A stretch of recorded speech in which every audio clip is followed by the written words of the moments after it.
Hello friends, last lecture में हमने discuss कर लिया था होमो एटॉमिक और हेटेरो एटॉमिक मॉलिक्यूल्स के बारे में हमने डिस्कस कर लिया था। ठीक है, होमो एटॉमिक की कैसे फॉर्मेशन होती है, हेटेरो एटॉमिक मॉलिक्यूल्स की कैसे फॉर्मेशन होती है वो हमने डिस्कस कर लिया था। कोवेलेंट बॉन्ड की कैसे फॉर्मेशन वो हमने डिस्कस कर लिया था।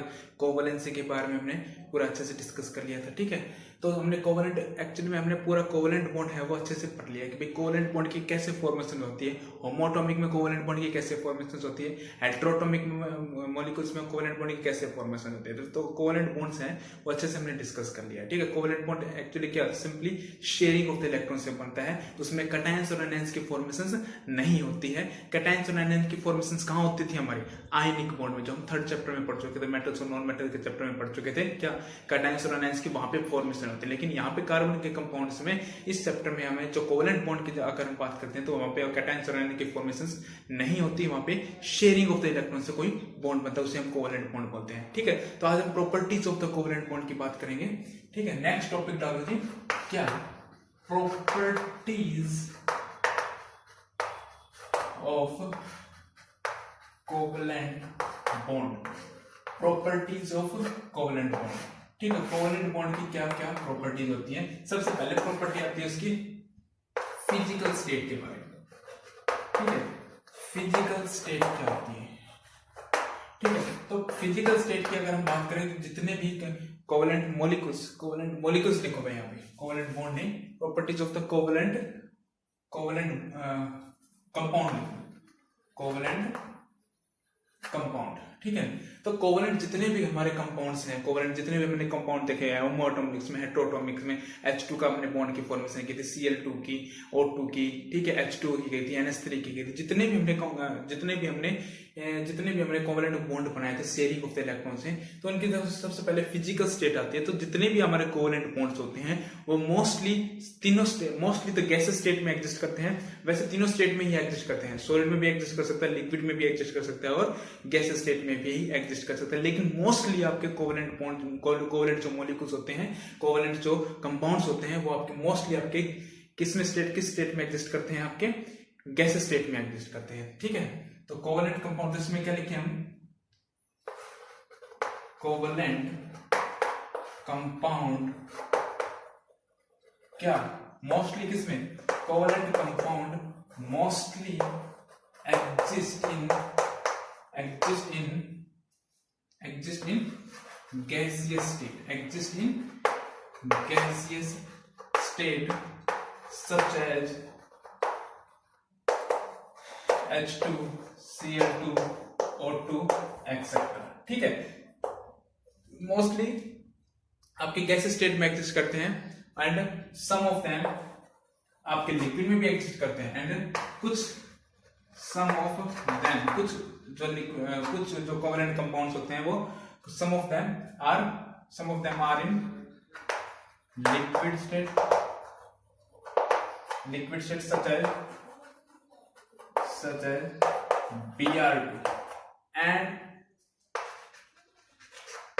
also some of them are in solid such as solid कौन से कोवेलेंट कंपाउंड में एग्जिस्ट करते हैं? P4, I2, ठीक है, और एसिड etc. ठीक है, तो फिजिकल स्टेट में जो कोवेलेंट कंपाउंड्स की अगर हम देखें बात, तो जो एग्जिस्ट करते हैं वो किस में? हमेशा गैस स्टेट में, मोस्टली गैस स्टेट में एग्जिस्ट करते हैं। वैसे तो तीनों स्टेट में एग्जिस्ट करते हैं, ठीक है, लेकिन मोस्टली किस में एग्जिस्ट करते हैं? गैस स्टेट में ही एग्जिस्ट करते हैं, जैसे कि H2, Cl2, O2, ठीक है, और कुछ है लिक्विड में, जैसे Br2 हो गया। Br2 है वो एक लिक्विड स्टेट में पाया जाता है, ठीक है, लेकिन Br2 की जो फॉर्मेशन होती है, जो इसमें बॉन्ड की फॉर्मेशन होती है, वो कोवेलेंट बॉन्ड की फॉर्मेशन होती है। और ये जितने भी है, P4 है, I2 है, एसिड, ये मॉलिक्यूल्स की जो फॉर्मेशन होती है, ये मॉलिक्यूल्स की किस में फॉर्मेशन होती है? इसमें भी जो बॉन्ड की फॉर्मेशन होती है वो भी कोवेलेंट बॉन्ड की फॉर्मेशन होती है।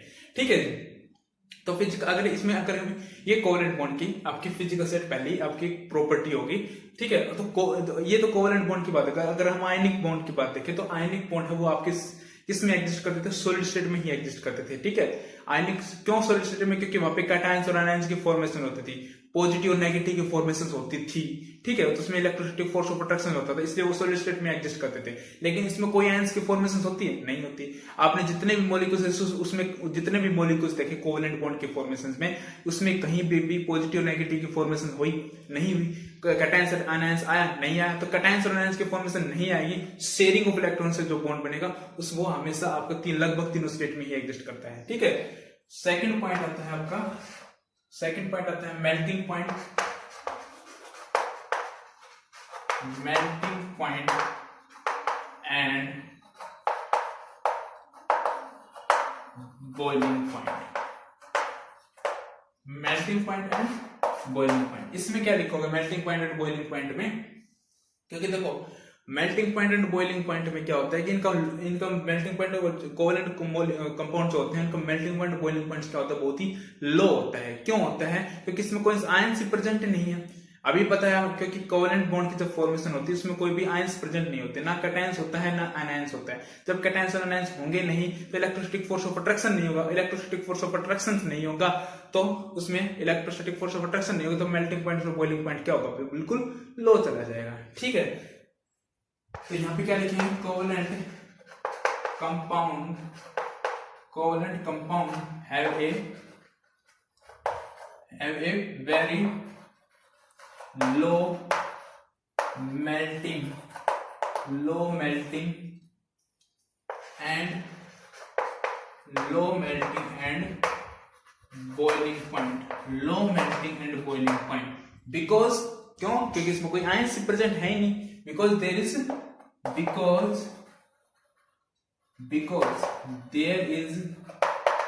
no ions present in covalent compound, because there are no ions present in covalent compound, ठीक है। तो हमने दो प्रॉपर्टी देखी, फिजिकल स्टेट और मेल्टिंग पॉइंट। फिजिकल स्टेट में क्या होता है, मोस्टली कोवेलेंट कंपाउंड तीनों स्टेट में ही एग्जिस्ट करते हैं, लेकिन मोस्टली गैसेस स्टेट में एग्जिस्ट किया जाता है। और मेल्टिंग पॉइंट और बॉइलिंग पॉइंट के देखें तो कोई इसमें आयंस प्रेजेंट ही नहीं होता, कैटायंस और आयंस की फॉर्मेशन ही नहीं होती, और जहां कैटायन आयन की फॉर्मेशन नहीं होती वहां मेल्टिंग पॉइंट और बॉइलिंग पॉइंट बहुत ही लो पाया जाता है, ठीक है जी। नेक्स्ट प्रॉपर्टी देखिए, नेक्स्ट प्रॉपर्टी लिखिए, नेक्स्ट प्रॉपर्टी लिखिए भाई, नेक्स्ट प्रॉपर्टी लिखिए, थर्ड प्रॉपर्टी इलेक्ट्रिकल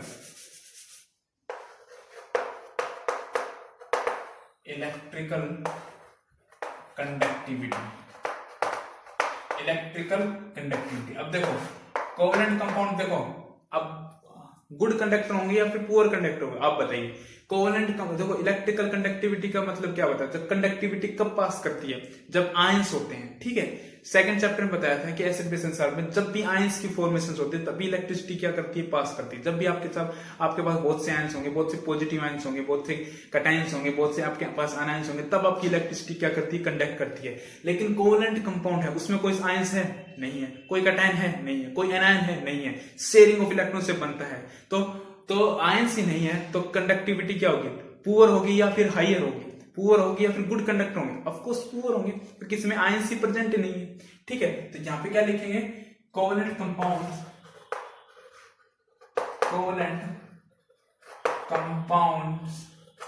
आर क्या भाई, poor conductor of electricity, poor conductor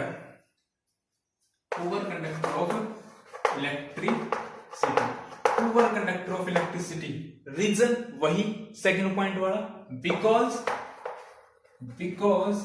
there is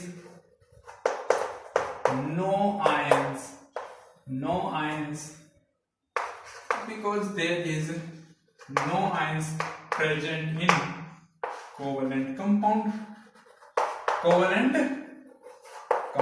because there is no ions present in covalent compound। अगर कोई आयंस ही प्रेजेंट नहीं होगा तो इलेक्ट्रिकल कंडक्टिविटी क्या होगी, आपकी पुअर होगी, उसमें इलेक्ट्रिकल कंडक्टिविटी हम पास ही नहीं कर सकते।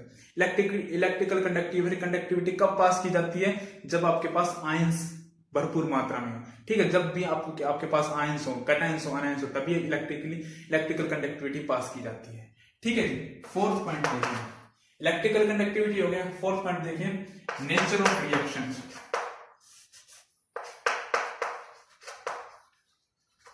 Nature of reaction, nature of reaction, nature of reaction, ठीक है। तो कोवेलेंट कंपाउंड है वो जब भी नेचर में पार्टिसिपेट करते हैं वो आपके मॉलिक्यूल फॉर्म में पार्टिसिपेट करते हैं, ठीक है। जब भी आपकी कोई रिएक्शंस होती है वो किस में पार्टिसिपेट करते हैं, मॉलिक्यूल्स। अब मॉलिक्यूल्स के फॉर्म में ही पार्टिसिपेट करेंगे, क्यों? क्योंकि इसमें आयंस तो प्रेजेंट है ही। अगर आयंस प्रेजेंट होते तब तो आयनिक फॉर्म में पार्टिसिपेट करते, लेकिन अभी यहाँ पे क्या है, कोवेलेंट कंपाउंड में कोई आयंस प्रेजेंट ही नहीं है, तो किस फॉर्म में पार्टिसिपेट करेंगे, मॉलिक्यूल्स की फॉर्म में पार्टिसिपेट करेंगे, ठीक है। तो कोवेलेंट कंपाउंड या फिर covalent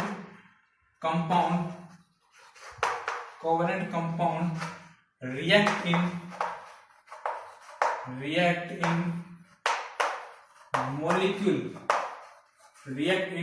molecule form in the reaction. Covalent compound react in the molecule form in the reaction, ठीक है। रिएक्शंस में किस फॉर्म में पार्टिसिपेट करते हैं, मोलिक्यूल फॉर्म में, ठीक है। फॉर एग्जांपल जैसे कि H2 प्लस का Cl2, दैट विल फॉर्म क्या, hydrochloric acid twice of HCl। H2 भी क्या है, मॉलिक्यूल्स है, Cl2 भी क्या है, मॉलिक्यूल्स है। क्योंकि Cl2 में क्या, अरे एटम और मॉलिक्यूल्स आपने पढ़ा होगा, ठीक है, 9th क्लास में 3rd चैप्टर है एटम एंड मॉलिक्यूल्स। बहुत से एटम्स को मिला के एक मॉलिक्यूल्स बनता है, तो यही इसमें भी क्या है, दो एटम्स है हाइड्रोजन के मिला के क्या है, एक मॉलिक्यूल्स बन रहे हैं। तो मॉलिक्यूल्स फॉर्म में भी क्या करते हैं, एग्जिस्ट करते हैं, कौन से, कोवेलेंट कंपाउंड। H2 भी क्या है, कोवेलेंट कंपाउंड है। Cl2 भी क्या है, कोवेलेंट कंपाउंड है। हमने देखे थे होमोएटॉमिक मॉलिक्यूल्स में, H2 भी होमोएटॉमिक मॉलिक्यूल्स है, Cl2 भी होमोएटॉमिक मॉलिक्यूल्स है, ठीक है। तो ये भी किस में पार्टिसिपेट करते हैं, मॉलिक्यूल्स फॉर्म में पार्टिसिपेट करते हैं, रिएक्शंस की अगर हम बात करें, ठीक है। फिफ्थ पॉइंट और देखिए इसका,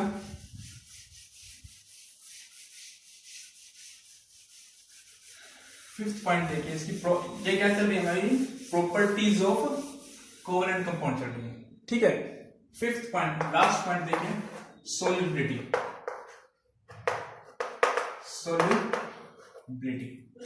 सोल्युबिलिटी का मतलब देखो, अब देखो वाटर में क्या क्या है, ये तो कोवेलेंट कंपाउंड्स होते हैं वो जनरली वाटर में सोल्यूबल नहीं होते हैं, ठीक है। वाटर में सोल्यूबल्स नहीं होते हैं जनरली, कोवेलेंट कंपाउंड होते हैं।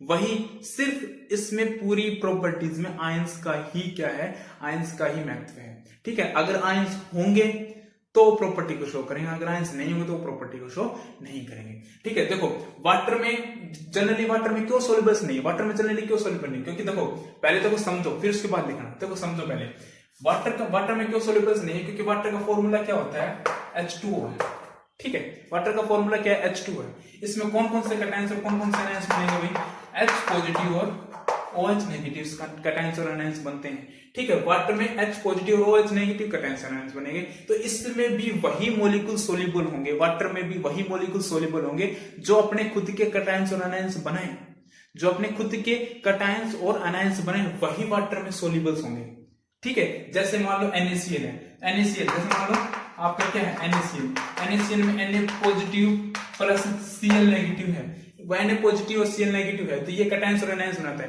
तो NaCl तो वाटर में सोल्यूबल हो जाएगा, क्यों, क्योंकि NaCl है वो कैटायंस और आयंस बना रहा है, और वाटर भी अपना कैटायंस और आयंस बना रहा है, ठीक है। तो जो कैटायंस और आयंस बनाएंगे वो वाटर में सोल्यूबल हो जाएंगे, ठीक है। लाइक डिजोल्व लाइक बोला जाता है इसको, ठीक है।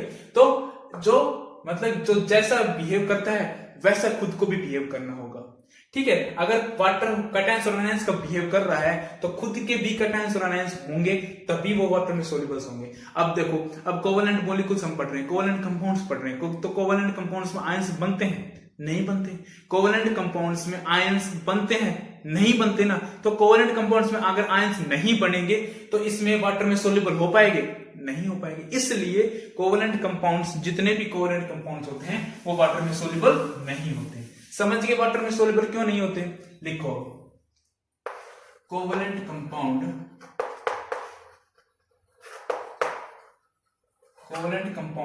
Generally not soluble in, or general covalent compounds generally not soluble in water, ठीक है, generally not soluble in water। पता चलेगा क्यों soluble नहीं होते हैं, क्यों? क्योंकि वाटर क्या बनता है, कैटायंस और आयंस बनते हैं, और यहाँ पे कैटायंस और आयंस नहीं बनते हैं, ठीक है। तो covalent compound generally not soluble in water, ठीक है, दे किसमें डिसॉल्व होंगे फिर, they dissolve in covalent solvent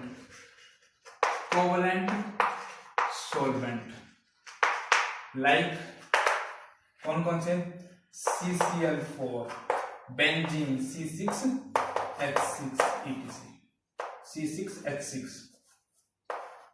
etcetera, ठीक है।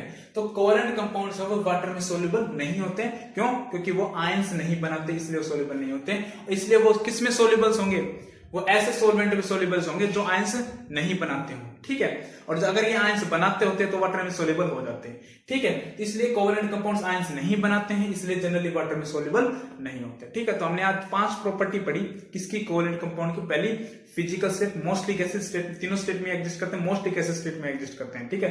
दूसरी प्रॉपर्टी क्या पढ़ी हमने, मेल्टिंग पॉइंट लो और boiling point, lower melting point और बॉइलिंग पॉइंट होता है क्योंकि इसमें आयंस प्रेजेंट नहीं है, ठीक है। थर्ड क्या पढ़ी, electrical conductivity, poor conductor of electricity होती है, क्यों? इसमें वही रीजन है, कोई आयंस प्रेजेंट नहीं होता। Fourth, nature of the reaction, molecular forms में हमेशा प्रेजेंट होते हैं, क्योंकि कोवेलेंट कंपाउंड्स की जो नेचर ऑफ द रिएक्शंस होते हैं, रिएक्शंस में हमेशा मोलिकुलर फॉर्म्स में पार्टिसिपेट करते हैं, ठीक है। H2+Cl2 that will form 2SO5Cl, ये हमने रिएक्शन लिखी थी, ठीक है। फिफ्थ आएगा हमारा सोलिबिलिटी का मतलब कि वाटर में सोल्यूबल, वाटर भी क्या है, कैटायंस और आयंस बनाता है, तो इसमें वही सोल्यूबल होंगे जो कैटायंस और आयंस बनाएंगे, लेकिन कोवेलेंट कंपाउंड कैटायन आयंस की फॉर्मेशन नहीं देते हैं, इसलिए कोवेलेंट कंपाउंड जनरली वाटर में सोल्यूबल नहीं होते हैं। और ये किसमें सोल्यूबल होंगे, जनरली CCl4 C6 बेंजीन में हमारे सोल्यूबल होते हैं, ठीक है। ओके, ये आपको नोट करने हैं, लर्न करने, अच्छे से समझने हैं, ठीक है जी। आगे हम नेक्स्ट वीडियो में allotropic form of the carbon की बात करेंगे, डायमंड ग्रेफाइट की बात करेंगे। Okay, thank you so much.